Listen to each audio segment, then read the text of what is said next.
What's going on, guys? This is the 5 Hour Plus podcast, bringing you another preview of a non-Big Six side. We're looking at slightly smaller teams, medium-sized teams, if you will. We want to focus on how they are going to stay in the Premiership, how they're going to push into Europe. So today we're bringing you Brighton versus Everton.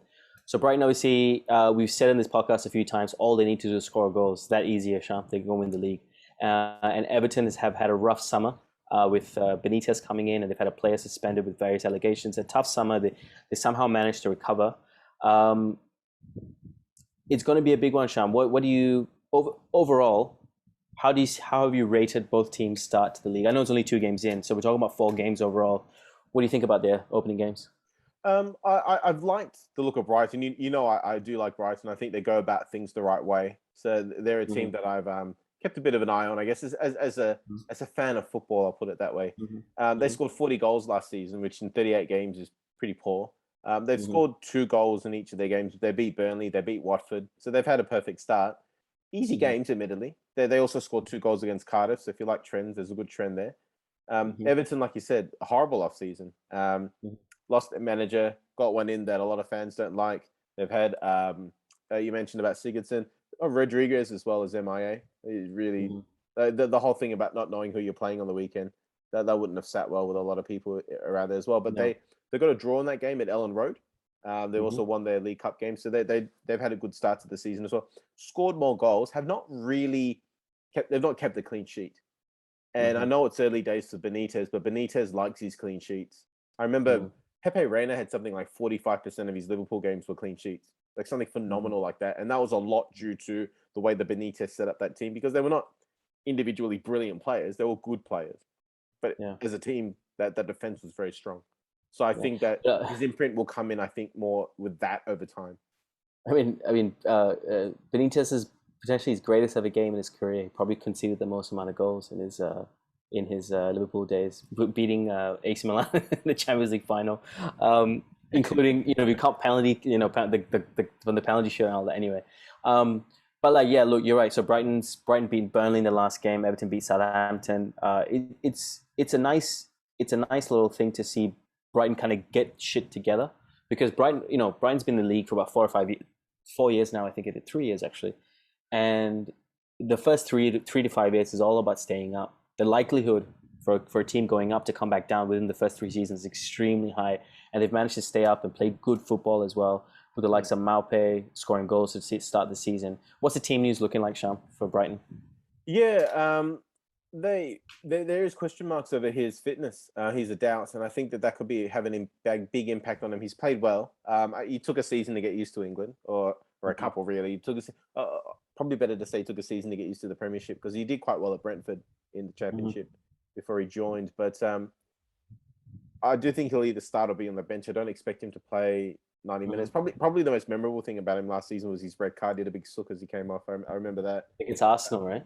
Yeah. It was early in the season, yeah. Their best players are sort of Webster and Gross down the right side, and then Basuma in the middle of midfield, who someone like United, who's looking for that type of player, should be looking for someone like him, I think.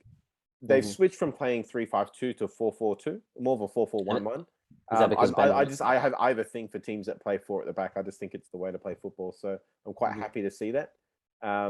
They're not really got any injury news or availability news other than Maupay, who's quite a big player for them. They brought him in to score goals, and he's not a big goal scorer, but he's getting to that age now where you really want to see him kick on and have a bit like Iniacho last year. You want to see guys kick on and get better, and he's sort of getting to that age.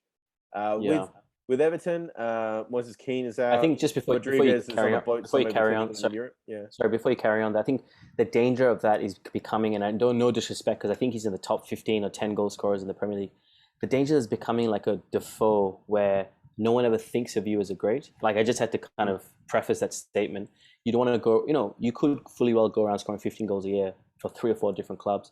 Maupay could kick on, go to an Arsenal, go to a Spurs, go to a Leicester. You can even talk about that kind of level, for example, because he came a lot off the bench and was very successful. But he wasn't the first guy you thought of when you thought of United. You didn't think of him as a generally world-conquering striker, whereas he looked like he had that ability actually in stretches. Yeah. All right, sorry, going on about Everton. So you have it here that Moise Keane, potentially with the whole Ronaldo transfer, he might be in the midst, and Rodriguez is out as well. He seems to be sucking with the whole Ancelotti leaving thing.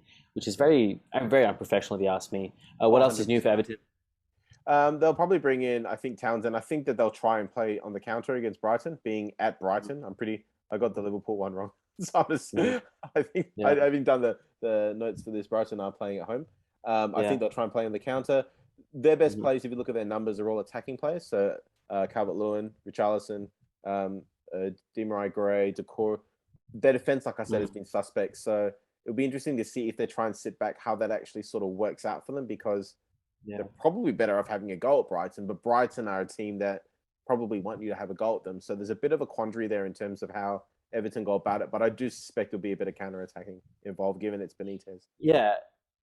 Everton need to ride out the next few days. They could lose Keane. There's a lot of rumors around Richarlison, and Richarlison's personality. I think if an offer came in, he'd be happy to leave to go to Madrid or maybe not, but a PSG Madrid type club. The South Um, American players are a lot more fluid like that. Like Tevez yeah, went to play in Asia and stuff. Like they're not loyal yeah. to European countries or leagues. They just, if there's an opportunity and there's good money, I they'll think take it. They come from those types of it's backgrounds it's where it's it's important to them.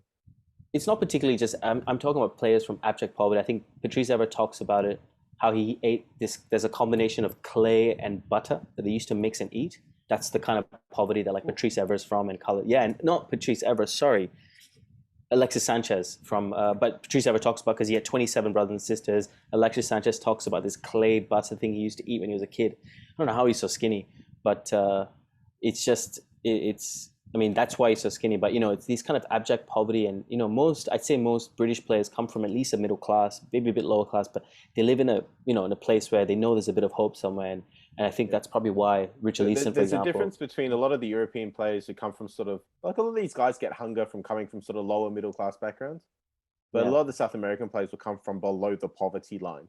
yeah, Um, yeah, absolutely. I've lived portions of my life like going out and living in other countries and living with people who've lived below the line. It's a horrible place to be, Yeah, and yeah, there's no chance and no hope. So when you are offered money, you take money. That's absolutely. the reality of it. So I suspect, as you said, I think Everton going to go for it. Brighton as well. I think both teams are going to go for it. They want to stamp early point. Early points are important points because teams like this will have periods where they fade out, and they don't want to fade out when they have teams when Everton's playing Brighton or vice versa. So I think it's going to be quite an attacking game. What do you think the score is going to be? I'm going to go with a Brighton win because it's at Brighton. Hmm. I'm going to Okay. go with a 2-1. I think that I don't know. I got my Brighton crush on, and I think Yeah. that Everton are a bit stuck between a rock and a hard place. Their attacking players are better players, but they will want to absorb a bit. And I'm just not sure, given the instability around the club, I'm just not Mhm. comfortable giving them any more than a sort of that 2-1 scoreline. I'm going to go the opposite. I think it's going to be 2-0, 2-0 Everton. I think going to get a winner from home. I actually think Benitez's time at Newcastle was not looked upon as well as I think he's the best manager in this kind of poor Newcastle era of the last 12, 10 years, Mm. besides maybe Chris Hughton. And I think given the resources, he can do quite well. And I think he's already done quite well. So I think Benitez will set up to win. I, And I I think agree with he'll you be quite that if he gets a good start, he could do very well. But he's only 3-4 games in, so yeah. I get what you're saying. I just think it's a bit early to, he'll need time to put his things together, and I think he Mm. can because I think Everton have. I mean, they've got England's goalkeeper. They got Yeah. Jeremy Mina, who had my moment of the weekend with Bamford last weekend. Yeah, yeah. They have good individual players, but Benitez will need time to put things in place. But he, like you said, I do think that it's probably that Newcastle job that got him the Everton job. I think Yeah. just given the direction that Everton or the place that Everton are in at the moment. And this result could potentially make the owner, what's his name? Oh, it's not Ken Bates anymore, actually. But it could make the owner Benitez go back into the market to get a number 10 or an attacking midfielder. Given that Sigurdsson is out, Rodriguez could be leaving. Richarlison could very unlikely, but could leave. So it'd be interesting off the back of this for the last few days before the international break if Everton go back into the transfer market. Do you think that there's going to be a lot of movement here at the end of the window? I honestly believe, just with my gut feeling, if Ronaldo goes to City, God, can't believe I'm saying those words. I think you will see a flurry. I think you'll see a flurry just because it won't be linked to the Ronaldo transfer. I think you'll see a flurry of chaos that Ronaldo transfer will do. And like you have to realize that Ronaldo when he went to Sporting, it was 2 days. When he went from Sporting to United, it was 2 days news he left. When he went from United to Madrid, it was one season, bang, and the next season he went. It's very quick news. He went to Juventus, was the same. It was like, oh, he's in Turin. He's doing the medical. Yeah, he knows what he's doing, and he knows he wants to go to City. And when this happens, I think there'll be a flurry, not just with Everton. I think there's going to be a flurry of clubs going for players that are just. This is going to be a huge kind of merry-go-round of players going. And Mbappe, Richarlison, Haaland could sign a pre-deal. I mean, there's talks of Haaland's going to signing a pre-deal with United. I think you're going to see a huge domino effect, and Richarlison could be a player in that domino effect. I think Moise Kean definitely is. Yeah, I mean, he's Italian, so it would make sense for him to go as a young Italian striker to Juventus. Like, Juventus are trying to rebuild Delegate, GSL, all those sort of guys. So that makes a lot of sense. What I would say is that when teams are sort of playing these games, because United, for example, were quite a far ahead in the transfer window, then they got the 2 signings. When that time gets condensed, that's where you see that flurry of activity. That time creates pressure. Do you really want that number 9? Are you really willing to let that guy go if you're not going to quite get the amount of money that you're getting? A lot of the decisions that have been waiting to be made need to be made now. Even if it's a no, the decision needs to be made. Yeah, absolutely. All right, I think we'll finish off there. Brighton, Everton, a great game for the weekend. I think it's going to be a very tight affair. Don't forget to catch it. So we are the 5-Yard Pass, guys. My name is Suddy. This is Shyam. Don't forget to like it, subscribe, keep football simple, and as always, keep passing, guys. Cheers. Cheers.